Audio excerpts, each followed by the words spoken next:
Hey everyone, today I want to talk to you about one of my favorite herbs for use in the kitchen that's really beneficial for brain health.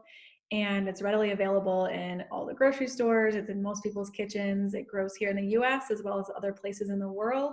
It's been used as traditional folk medicine for a very long time, and that is rosemary.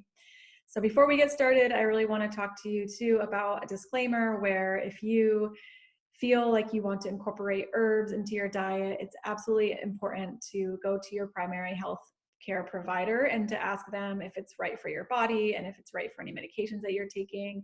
So prior to adding in any herbal remedies, make sure you consult an expert and a physician before diving into it.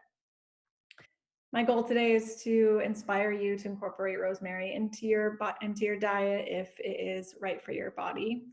And so a little bit about it, it has warming volatile oils, which help to increase circulation to your gut, to your brain, and to your heart, which helps to provide oxygenated blood throughout your entire system. The gut support is really important to also have for healing our brain. So it's amazing that rosemary provides both for our bodies, the gut support and the brain support. And our hearts are also really important to pay attention to. So I love this herb because it supports so many parts of our bodies and the three most important aspects, in my opinion, to support, especially when healing our brain.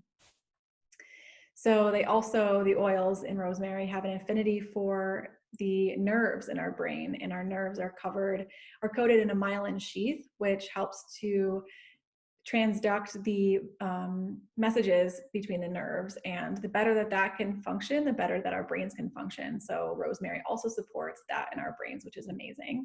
It helps to wake up and stimulate our nerves and our brains in a way that's not the same as caffeine, but in a nice, gentle way to help us feel more awake and alert without feeling overstimulated. It also helps to combat foggy thinking, poor memory and cognition, and psychological depression. And psychological depression can be where we just need a little extra oomph, a little extra push and energy to be provided into our systems. And rosemary can really help with that. It also helps support our parasympathetic nervous system, where our bodies are in a calm state. So it has this balance of gently stimulating while also nourishing our nerves to calm them down.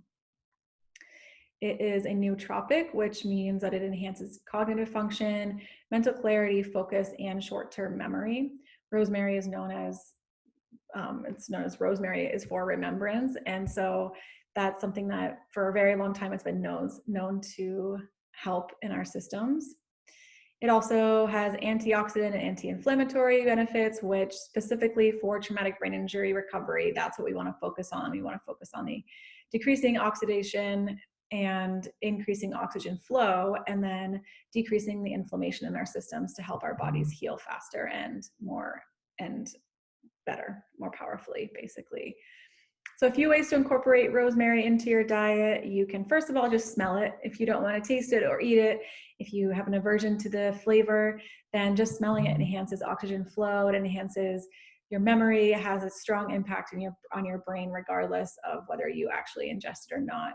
Not quite as much, but it still has an impact. So that's one easy way you can do it. You can always get an essential oil and smell it as well if you don't have the fresh rosemary readily available for you. I tend to make a rosemary pesto, and at the Love Your Brain retreats, I make a rosemary pesto and I put it on the salmon. So that way you're getting the omega-3s and you're getting all the benefits of the rosemary together. This cookbook that my cousin and I made has the recipe in it, and it's super easy and basic and simple, and you can just keep it and put it in your freezer and have it on hand all the time. I will make big batches and stick it in the freezer and then thaw it out and use it when I feel like I want to. And we just put it on everything. I put it on my beans, I put it on my Buddha bowls, I tossed it into my pasta. So anything you put pesto on, this is a great one to do.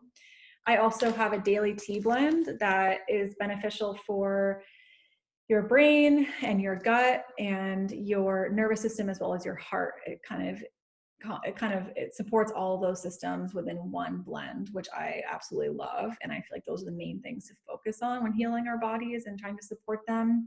You can find that on Etsy. I'll put more information on the end of this video, so you have more guidance on how to get all of these products. And those are the easiest ways, in my opinion, for something that's already prepared and then a really simple recipe to use as kitchen medicine. Another really easy way that I will add rosemary into my diet is I'll take the fresh herb and I'll just dice it up and I'll put it in my salad. And that's a simple way. I also infuse vinegar. So I'll put rosemary, fresh rosemary in a jar of vinegar, of apple cider vinegar, and then I'll shake it every day for a month. And then when that month is over, I strain out the rosemary and I have a beautiful vinegar that tastes amazing and it has so many benefits. And then you can just make your dressings out of that and it's super easy and delicious. Another way, you can put it in your chicken. I like to stick it underneath the skin and stick it in the cavity of the chicken and add the benefits that way. And sometimes I'll use the dried rosemary with my roasted chicken and I'll put it more on the end so it doesn't burn. I also put rosemary in my roasted potatoes. You can put it in your mashed potatoes. You can do so many things with fresh and dried rosemary. You can also just do a plain tea blend where it's just rosemary by itself, and you can infuse that in hot water for 15 to 20 minutes and let it sit covered and infuse it. You can also get a tincture, and that's a really good way because a lot of the benefits are extracted better in the alcohol versus water. So a tincture is a really easy way to get into your system as well. So hopefully this video inspired you to incorporate rosemary into your diet as much as possible. It's one of my favorite herbs and I absolutely love it. And again, make sure that you talk to your healthcare provider before adding in anything different into your diet. And I wish you the best of luck and feel free to reach out whenever you have any questions. I'm here to support you and to help guide you. And I'll talk to you soon.